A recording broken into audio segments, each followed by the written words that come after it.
आज आपण मार्गशीर्ष महिन्याचे महत्त्व तसेच या महिन्यात साजरे केले जाणारे सण यांची माहिती ऐकणार आहोत. हिंदू दिनदर्शिकेप्रमाणे वर्षाचा 9वा महिना अगन किंवा मार्गशीर्ष या नावाने ओळखला जातो. तसेच मराठी महिन्यातील हा 9वा महिना आहे असे आपण म्हणतो. वैदिक काळापासून मार्गशीर्ष महिना हा अत्यंत पवित्र मानला जातो. या महिन्याचा पहिला दिवस म्हणजेच मार्गशीर्ष शुद्ध प्रतिपदा हा दिवस देवदिवाळी म्हणूनही ओळखला जातो. गीतेमध्ये स्वतः भगवान श्रीकृष्णाने मासानां मार्गशीर्षाहम असे म्हटले आहे. याचाच अर्थ महिन्यांमध्ये मी मार्गशीर्ष महिना आहे. अर्थात मार्गशीर्ष महिना म्हणजे माझेच स्वरूप आहे असे भगवान श्रीकृष्ण म्हणतात. स्कंद पुराणात देखील या महिन्याचा महिमा गायला आहे. भगवान विष्णूला प्रसन्न करण्यासाठी उपासना करण्यासाठी हा अत्यंत अनुकूल महिना आहे. या महिन्यात विष्णूची पूजा करून लक्ष्मी मातेचीही पूजा करतात. या महिन्यात रामरक्षा स्तोत्र, विष्णू सहस्त्रनाम, लक्ष्मी स्तोत्र इत्यादी स्तोत्रे म्हटली जातात. तसेच भागवत ग्रंथ, भगवद्गीता इत्यादी ग्रंथही वाचावेत. यामुळे मनातल्या इच्छा पूर्ण होतात असे म्हटले जाते. या महिन्यात जास्तीत जास्त नामस्मरण करावे, कारण नामस्मरणाने त्या देवाची शक्ती आपल्या घरात वास करते. या महिन्यात वैभव लक्ष्मी पूजन, चंपाषष्ठी, गीता जयंती, दत्त जयंती, धनुर्मास हे सण पूजाविधी साजरे केले जातात.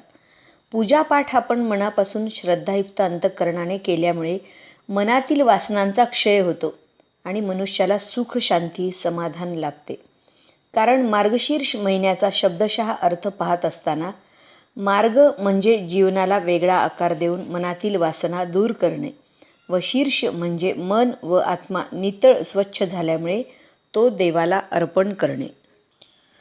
म्हणून तन मन आत्म्याने देवाची पूजा करावी, ग्रंथपठण करावे, कोणाला दुखू नये, माणसात देव पाहावा, हीच खरी विष्णूपूजा आहे असेही म्हटले जाते. मार्गशीर्ष महिन्यामध्ये सुरुवातीलाच म्हणजे मार्गशीर्ष शुद्ध प्रतिपदेपासून षष्टीपर्यंतचे 6 दिवस खंडोबाचे नवरात्र साजरे केले जाते. म्हणून याला षडरात्रोत्सव असे देखील म्हटले जाते. खंडोबा हे प्रत्यक्ष भगवान शंकराचेच रूप आहे. मार्गशीर्ष शुद्ध षष्टीला चंपाषष्ठी असे म्हणतात. या दिवशी खंडोबांनी मनी आणि मल्ल या दैत्यांचा वध केला आणि लिंगद्वय रूपाने प्रगट झाले होते. म्हणून हे खंडोबाचे नवरात्र 6 दिवसाचे असते. 5 दिवस उपवास करून 6व्या दिवशी तो उपवास सोडतात. या दिवसात देवासमोर माळा बांधतात. खंडोबाला झेंडूची फुले प्रिय असल्याने ती वाहतात. 6 दिवस सतत देवासमोर नंदादीप तेवत ठेवतात. मल्हारी महात्म्य या ग्रंथाचे वाचन करण्यात येते. महाराष्ट्रात खंडोबा हे अनेक लोकांचे कुलदैवत आहे. जेजुरी, निमगाव, पाली, नळदुर्ग ही खंडोबाची स्थाने आहेत. खंडोबाला बेल, भंडारा म्हणजेच हळदीची पूड आणि खोबरे आवडते. मनी आणि मल्ल याबरोबर झालेल्या युद्धामध्ये जखमी झालेल्या शिवाच्या गणांना हळदीची पूड वापरली, त्यामुळे त्यांना आराम मिळाला. म्हणून जखम बरी करणारी आरोग्यवर्धक हळद खंडोबास आवडू लागली. विजयी झालेल्या खंडोबाला देवांनी बुदली व दिवटीने ओवाळले होते. म्हणून खंडोबाला बुदली दिवटी आवडते.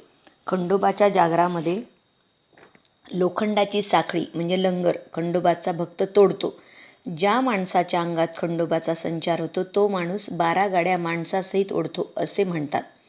या दिवशी बाजरीच्या पिठाचा रोडगा व कांदा वांग्याचे भरीत याचा नैवेद्य खंडोबाला दाखवितात. वाघ्याला आमंत्रित करून तळी भंडार उचलतात. तळी भंडार म्हणजे जमिनीवर एक कलश ठेवून त्यावर एक तामण ठेवतात. त्यामध्ये खोबऱ्याची वाटी, एक नारळ, विड्याची पाने व हळदीची पूड ठेवतात. येळकोट येळकोट जय मल्हार, खंडोबाचं चांग भलं, हर हर महादेव असा जयघोष करून तामण 3 वेळा उचलून डोक्याला लावून परत कलशावर ठेवतात. यालाच तळी उचलणे असे म्हणतात. या 6 दिवसात घरातील एक जण उपवास करतो व चंपाषष्ठीला भरीत व रोडगा खाऊन उपवास सोडला जातो. चातुर्मासात सोडलेले कांदा वांगे चंपाषष्ठीपासून खाण्यास सुरुवात करतात. तर असे हे मार्गशीर्षातील खंडोबा नवरात्र या महिन्याच्या सुरुवातीलाच येते. चंपाषष्ठीचा आधीचा दिवस हा नागदिवे करण्याचा दिवस असतो. नागदिवे म्हणजे घरातील प्रत्येक व्यक्तीचा एक पदार्थ ठरवून त्या दिवशी ते सारे पदार्थ एका ताटात ठेवायचे. त्यावर फुलवाती लावून देवाला आणि नागाची पूजा करून नैवेद्य दाखवायचा आणि मग हे दिवे म्हणजे केलेले पदार्थ सगळ्यांनी प्रसाद म्हणून खायचे. घरात मूल जन्माला आल्यानंतर पहिल्याच वर्षी त्याचा एका पदार्थाचा दिवा ठेवला जातो आणि तोच दिवा म्हणजे तोच पदार्थ दरवर्षी केला जातो. याच महिन्यात येणारा एक आगळावेगळा सण म्हणजे गीता जयंती आहे. कृष्णाने अर्जुनाला कुरुक्षेत्रावर सांगितलेली गीता म्हणजे भारतीयांचे श्रद्धास्थान असलेली भगवद्गीता. तिची जयंती साजरी केली जाते. गीता हे वेदांताचे सार आहे. जगामध्ये सर्व धर्म व धर्मग्रंथाचा पाया आणि कळस असलेली भगवद्गीता जगद्मान्य आहे. गीतेने अखिल मानवजातीला जीवनाचा धर्म शिकविला आहे. महाभारतातील 18 पर्वातील भीष्म पर्वात भगवद्गीता आलेली आहे.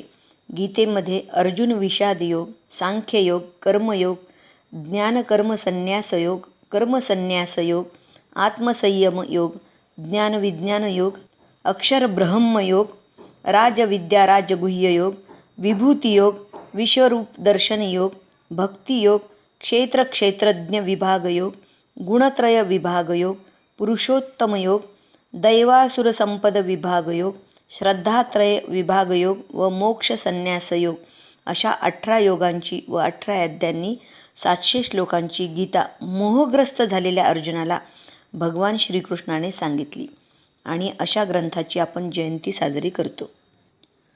मार्गशीर्ष शुद्ध एकादशीला ही गीता भगवान श्रीकृष्णांनी अर्जुनाला सांगितली म्हणून या एकादशीला गीता जयंती साजरी केली जाते.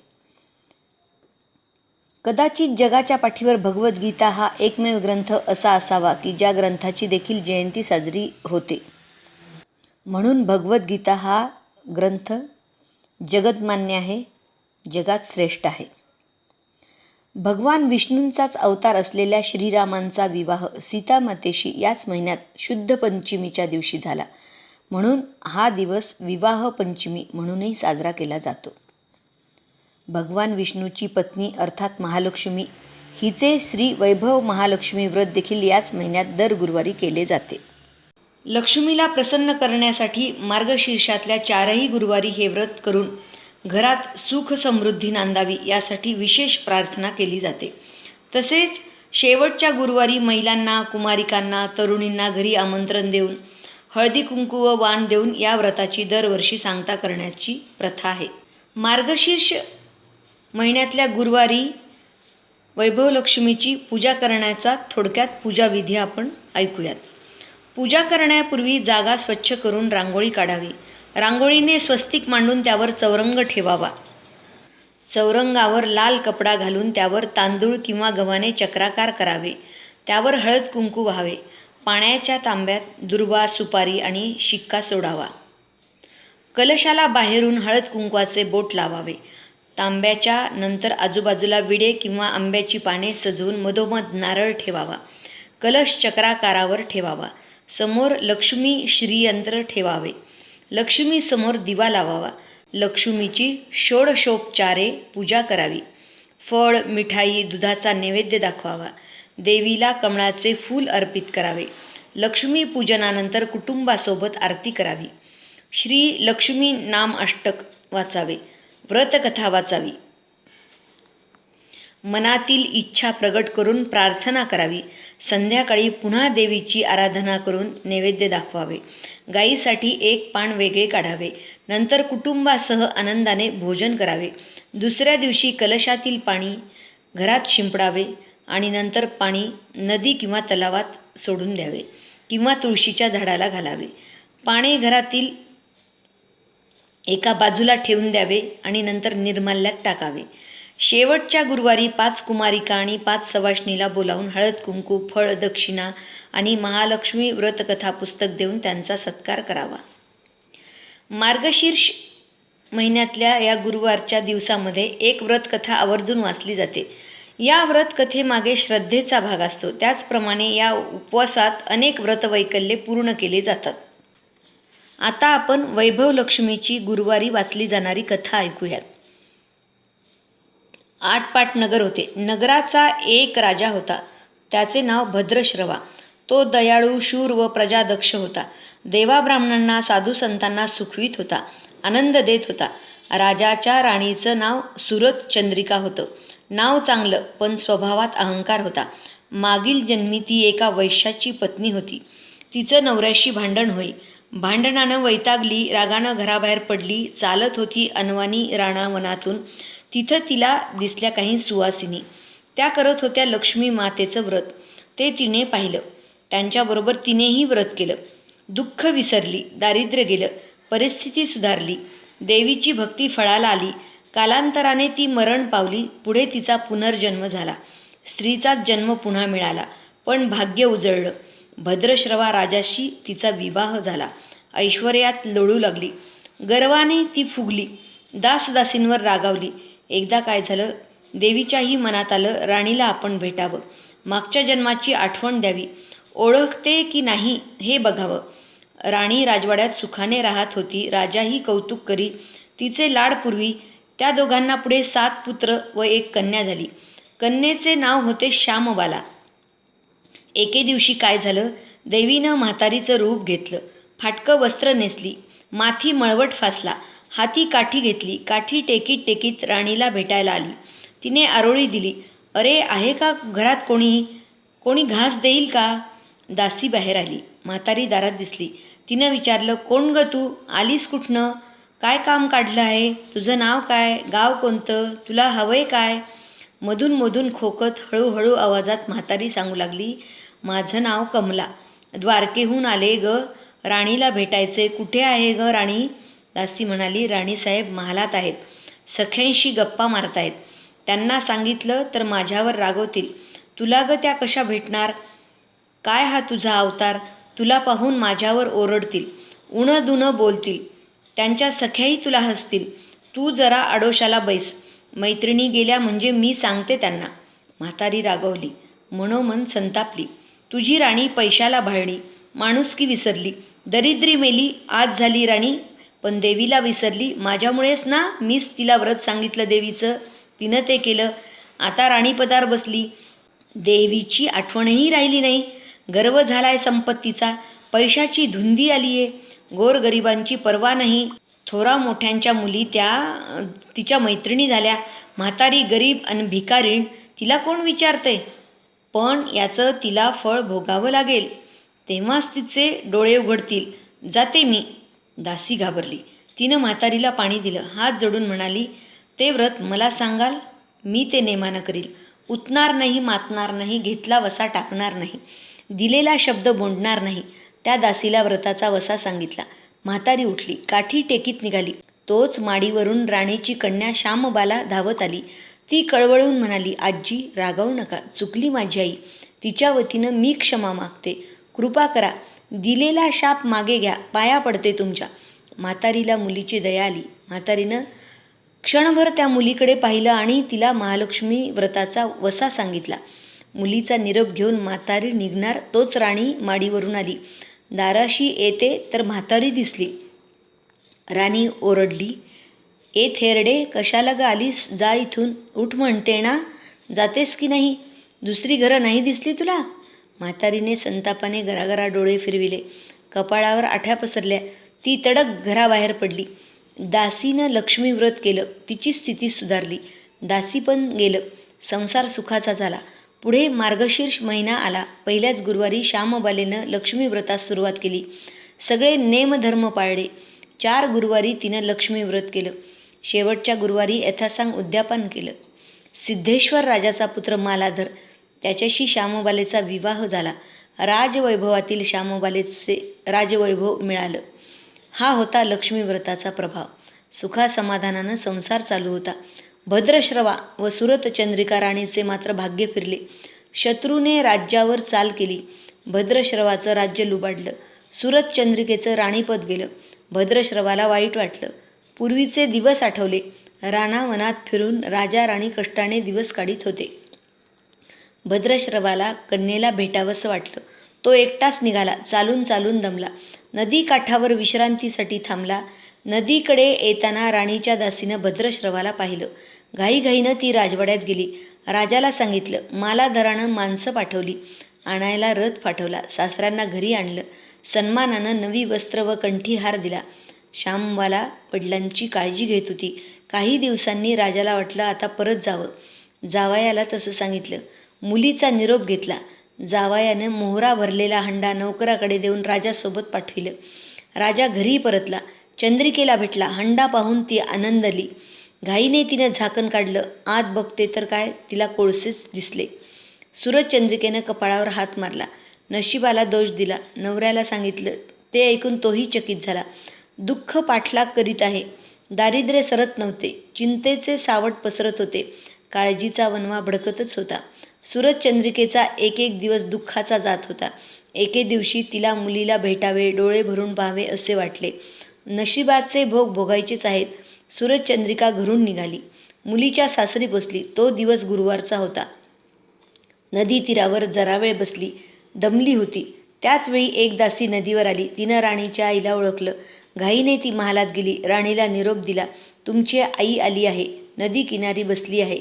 खूप दमलेली दिसली. तिला आणायला कोणीतरी पाठवा. श्यामबालेनं सारथ्यासोबत रथ नदीकडे पाठवला. आईला घेऊन यायला सांगितलं. आई रथात बसून महालात आली. आईला बघताच श्यामबालेने आनंदाने मिठी मारली. मुलीचं वैभव पाहून तिचं मन तृप्त झालं. तोंडून शब्द फुटेना. आईने स्नान केलं. मुलीने तिला पैठणी नेसण्यासाठी दिली. सोन्या मोत्याचे दागिने दिले. आईचं रूप अधिकच खुललं.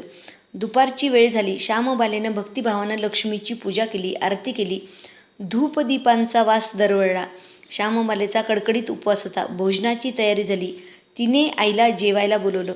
सूरजचंद्रिका पाटावर येऊन बसली. पण ती एकदम शांत होती. तिला मागचा जन्म आठवला.